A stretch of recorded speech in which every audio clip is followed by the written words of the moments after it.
Lihatlah pesawat ruang angkasa ini. Ini sangat mirip dengan Apollo Lunar Module yang darinya Neil Armstrong melakukan satu lompatan besar bagi umat manusia. Tapi cat musiman berwarna hijau ini apa? Sebenarnya pesawat ruang angkasa rahasia ini tidak ada hubungannya dengan NASA. Anda sedang melihat Lunar Corable yang sangat rahasia yang memungkinkan Uni Soviet mendekati bahaya dengan Amerika dalam perlombaan antariksa. Pesawat ruang angkasa ini terbang ke luar angkasa 3 kali dan misi utamanya tidak hanya untuk membawa seorang kosmonot ke bulan, tetapi juga untuk meletakkan tanah bagi koloni bulan. Kisah resminya adalah bahwa baik ini maupun Lunar Corable tidak pernah ada. Namun dokumen yang diambil dari arsip rahasia setelah jatuhnya Uni Soviet mengungkapkan tidak kurang dari program kecepatan rahasia. Video ini akan membawakan Anda pangkalan bulan Soviet yang terbengkalai, suara menakutkan yang terekam di Venus, dan bahkan laser untuk perang orbit melawan Amerika Serikat.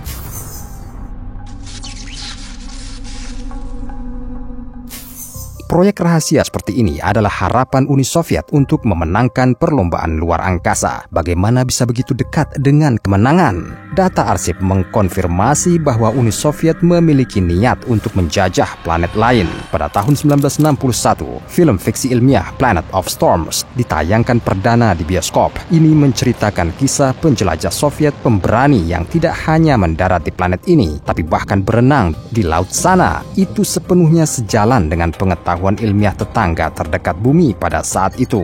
Bagaimanapun yang dapat dilihat oleh para astronom abad ke-20 di Venus hanyalah selubung tebal karbon dioksida. Mereka mengira ini menyembunyikan lautan hangat yang luas mirip dengan air soda. Tapi sementara penonton bioskop bertepuk tangan untuk tayangan sci-fi, mereka bahkan tidak bisa membayangkan ini bukan lagi fiksi. Pada saat itu, Uni Soviet telah meluncurkan 2 penerbangan rahasia ke Venus. Yang pertama terjadi pada tanggal 4 Februari 1961 dan membawa penyelidikan pertama untuk studi menyeluruh tentang Venus. Tapi mesinnya tiba-tiba mati dan pesawat ruang angkasa tidak pernah terbang lebih tinggi dari orbit rendah bumi. Enggan mengakui kegagalan, pejabat Soviet mengklaim bahwa mereka sedang menguji beberapa satelit berat. Untungnya, yang kedua, peluncuran yang diikuti dalam seminggu sukses dan dinyatakan sebagai misi pertama umat manusia ke Venus. Probe antar planet Venera 1 terbang dekat dengan tetangga bumi pada bulan Mei di tahun yang sama, tetapi tidak mengirimkan data apapun karena antenanya terlalu panas. Setidaknya itulah yang dikatakan versi resminya. Pada tahun 1965, penyelidikan Venera 2 mengalami nasib yang sama, tetapi kembarannya Venera 3 dengan selamat mencapai Venus dan menjadi pesawat luar angkasa pertama yang memasuki atmosfer planet lain.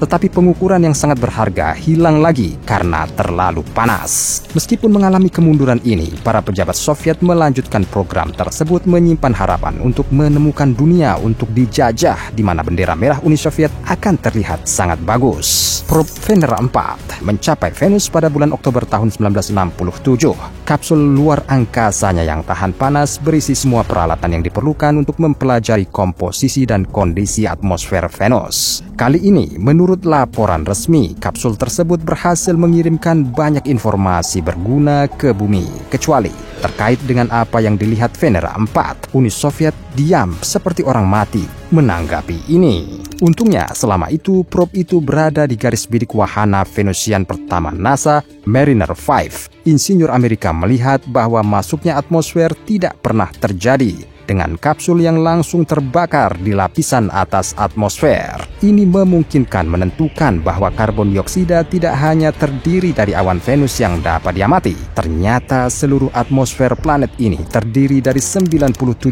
karbon dioksida. Selain itu, perhitungan menunjukkan bahwa tekanan di permukaan planet pasti puluhan kali lebih tinggi daripada di bumi. Ilmuwan Soviet pasti mendapatkan data yang sama. Jadi, pesawat ruang angkasa yang lebih baru, Venera 5 dan Venera 6, dilengkapi dengan kapsul yang kokoh namun ringan yang terbuat dari paduan magnesium aluminium dengan parasut pengereman. Kali ini, para insinyur Soviet mengharapkan wahana itu tidak hanya memasuki atmosfer, tetapi juga menjelajahi permukaan Venus. Tetapi ketika mereka menerima data pertama dari kapsul pada bulan Mei 1969, mereka menduga kegagalan lain pada awalnya. Peralatan itu sepertinya sudah gila. Hampir 1 jam setelah memasuki atmosfer, ia melaporkan suhu luar pada 320 derajat Celcius dan tekanan pada 26 atmosfer bumi. Dikombinasikan dengan awan asam sulfat, kondisi mengerikan ini membakar bagian dalam kedua kapsul saat berada setinggi 20 km di atas tanah. Tapi karena kedua probe mengirimkan pengukuran luar biasa yang sama, tidak mungkin ada kesalahan. Venus ternyata bukan surga tropis. Ini benar-benar neraka asam. Dan meskipun impian tersembunyi koloni Soviet di Venus telah hancur, mencapai permukaan planet adalah suatu kehormatan dan karenanya merupakan tugas nomor 1 dari program Venera. Tapi itu membutuhkan waktu, dan Uni Soviet bagaimanapun perlu menang dalam perlombaan luar angkasa secepat mungkin.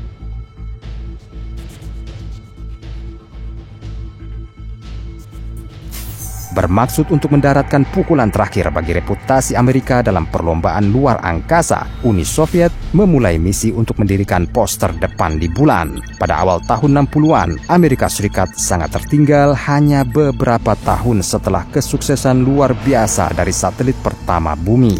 Insinyur Soviet berhasil mengirimkan wahana Luna 2 ke bulan pada bulan September tahun 1959. Sebenarnya, itu adalah percobaan ke-6 mereka. 5 percobaan pertama yang gagal dirahasiakan. Pada awal tahun 60-an, pejabat Soviet menjelaskan dengan sangat jelas bahwa mereka akan mengirim misi berawak ke bulan dan bahkan memulai koloni permanen di sana. Departemen Pertahanan Amerika Serikat segera mulai mengembangkan proyek Horizon yang sangat rahasia dengan fokus pada pembangunan pangkalan bulan militer. Yakin akan keunggulan Uni Soviet dalam perlombaan, para ahli Amerika bergegas mengambil keputusan mengirimkan tidak lebih dari beberapa wadah silinder ke bulan.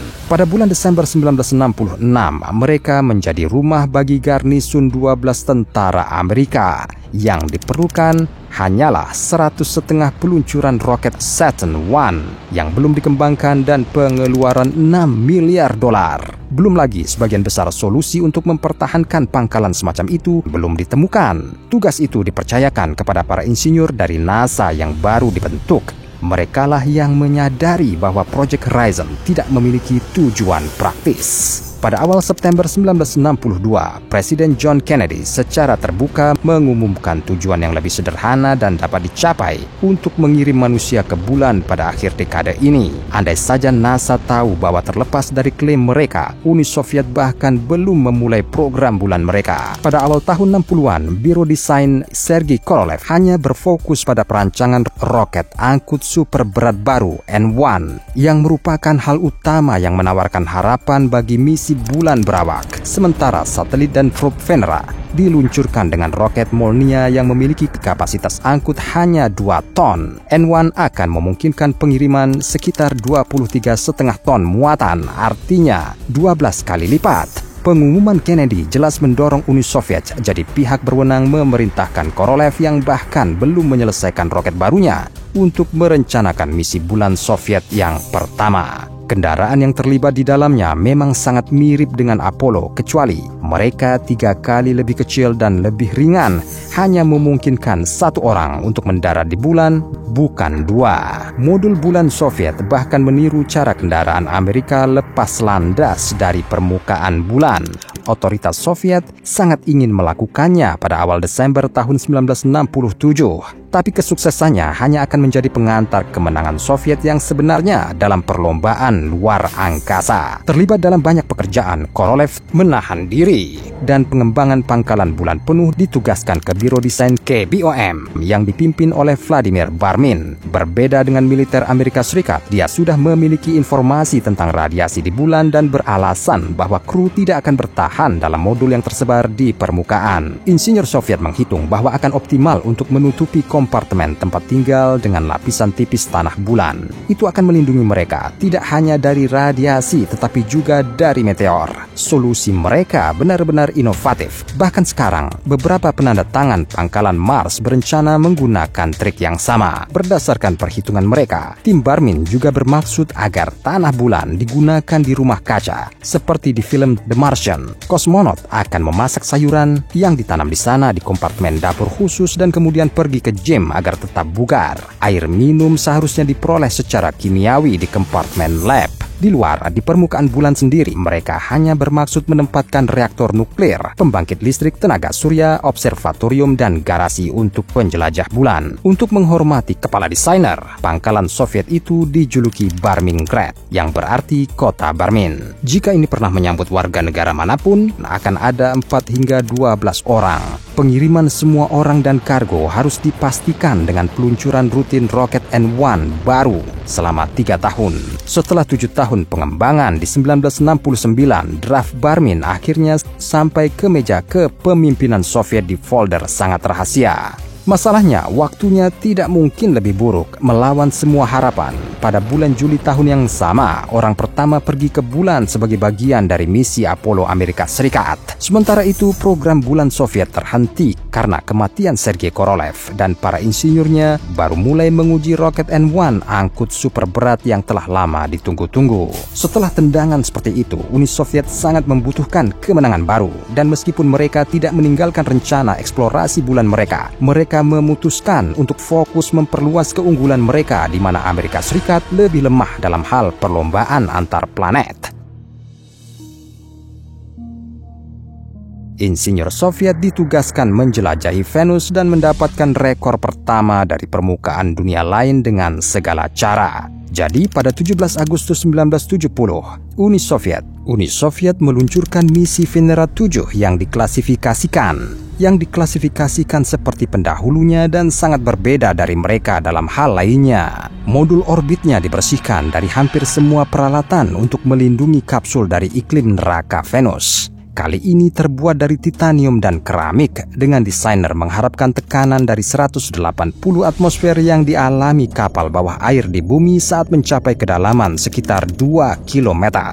Cangkang tebal kapsul hanya melindungi beberapa detektor kritis dan parasut serat kaca akrilik tugas berat yang dapat menahan suhu hingga 530 derajat Celcius. Tetapi bahkan dengan tindakan pencegahan yang begitu rumit, para insinyur Soviet tidak yakin apakah kendaraan tersebut akan memenangkan pertempuran dengan planet neraka. Pada tanggal 15 Desember 1970, kapsul memasuki atmosfer. Segera setelah itu segalanya menjadi datar. Parasut tahan panasnya meleleh sehingga titanium kosong meluncur turun dari puluhan kilometer di atas tanah. Para insinyur sudah siap dengan kegagalan rahasia lainnya. Lagi pula tidak ada wahana yang akan selamat dari tabrakan seperti itu jika itu terjadi di bumi.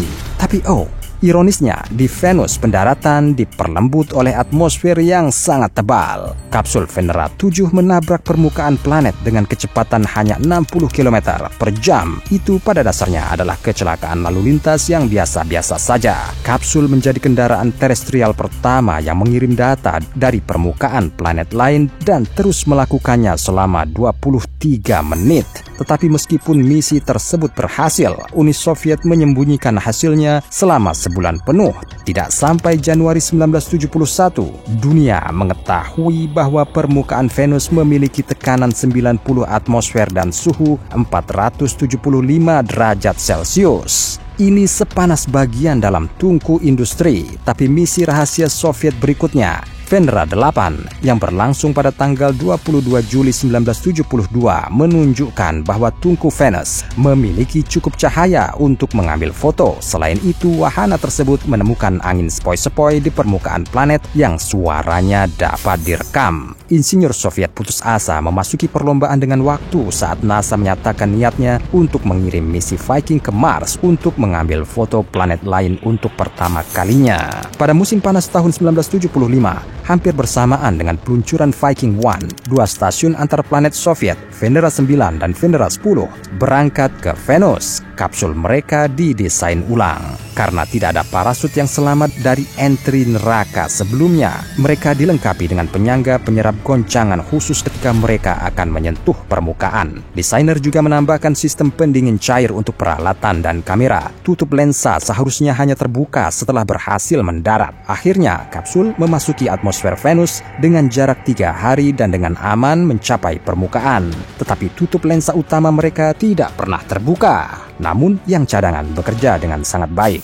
Pada tanggal 22 Oktober 1975, Venera 9 mengirimkan panorama hitam putih dan sangat kabur dari tumpukan batu bulat di bawah kapsul. Tapi ini menjadi gambar pertama dari permukaan planet lain. Pada tanggal 25 Oktober, Venera 10 mengirim kembali bidikan panorama lokasi pendaratannya yang berbatu. Dengan penopang yang terlihat jelas, Uni Soviet memenangkan perlombaan foto antar planet dengan telak. Karena American Viking 1 mengirimkan foto pertama Mars hanya pada musim panas tahun 1976. Tetapi insinyur Soviet tidak berhenti di situ. Mereka mencibir NASA yang terluka. Butuh waktu 7 tahun kekalahan dan serangkaian upaya yang tidak begitu berhasil. Tetapi pada bulan Maret tahun 1982, kapsul Venera 13 dan Venera 14 mengirimkan kembali panorama pertama dan satu-satunya dari permukaan Venus dengan warna. Ini datang dengan rekaman untuk memastikan pencelupan penuh ke lanskap kuning asam yang menakutkan ini.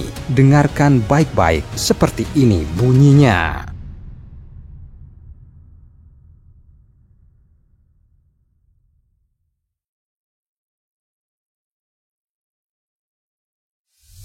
Gemuruh yang baru saja Anda dengar bisa jadi merupakan guntur yang jauh di awan asam sulfat. Hampir setengah abad telah berlalu sejak saat 2 kapsul Soviet terakhir mengalami panas dan tekanan yang mengerikan, dan belum ada pesawat ruang angkasa lain yang mencatat hal serupa di Venus. Tapi bagaimanapun, program Venera yang sangat sukses ini disusun lebih sebagai tambahan dari pencapaian utama, mengalahkan Amerika Serikat dalam perlombaan luar angkasa dekat bumi. Lalu apa yang terjadi dengan pangkalan bulan Soviet?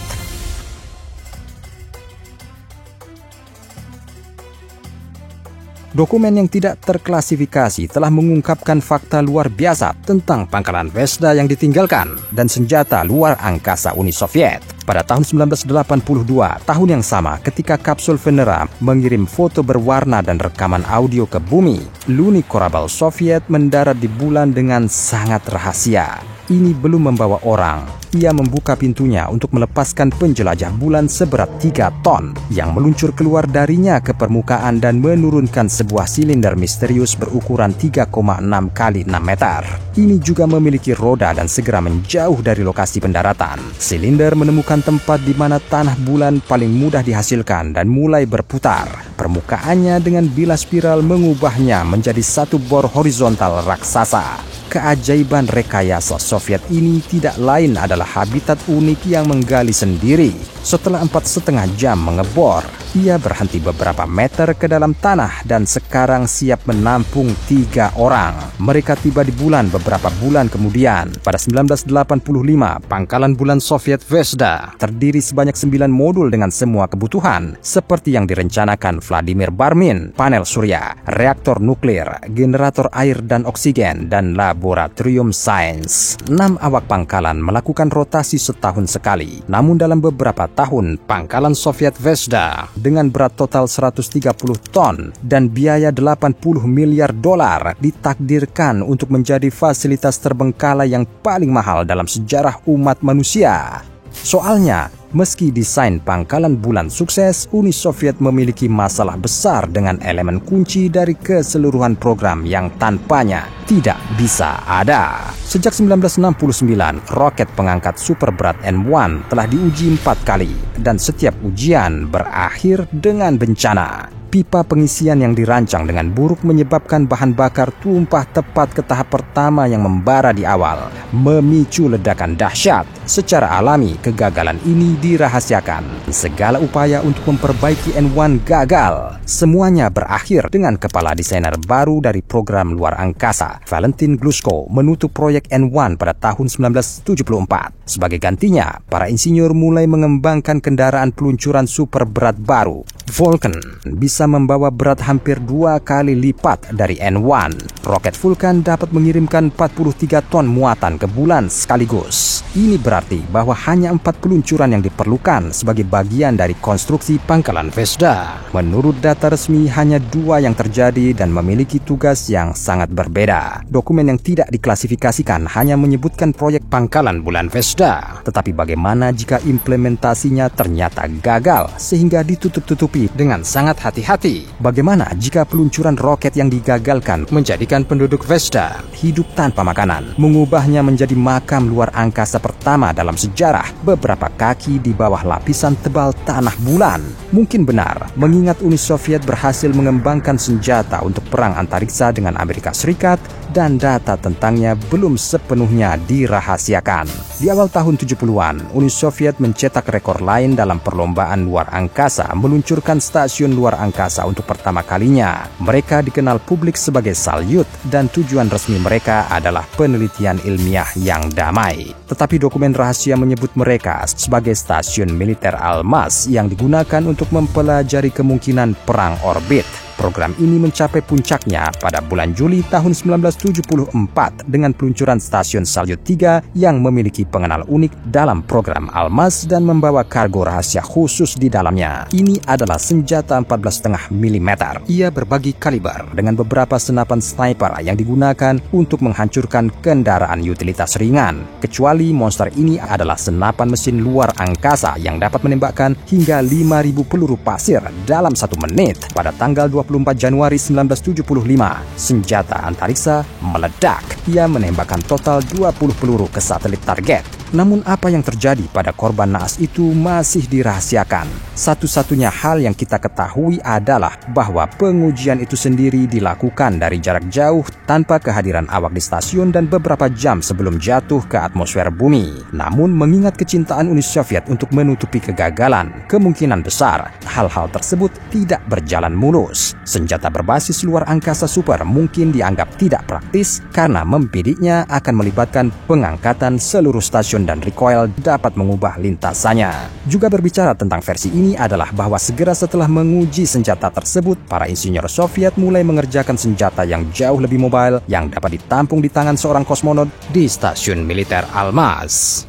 Ini adalah prototipe nyata dari pistol laser untuk menghancurkan satelit musuh. Menurut data yang sebagian tidak terklasifikasi, ini diselesaikan pada 1984. Ya bahkan bisa ditembakkan tanpa berjalan di luar angkasa. Laser melewati kaca iluminator dan diduga mampu membutakan sistem optik sensitif pesawat ruang angkasa Amerika. Namun senjata ajaib Soviet tidak pernah mencapai orbit. Proyek ini seperti yang lainnya menjadi korban krisis mendalam Uni Soviet. Negara adik kuasa terlalu memaksakan diri dalam perlombaan luar angkasa. NASA berencana untuk mengembalikan orang ke bulan sebagai bagian dari proyek Artemis paling lambat 2030.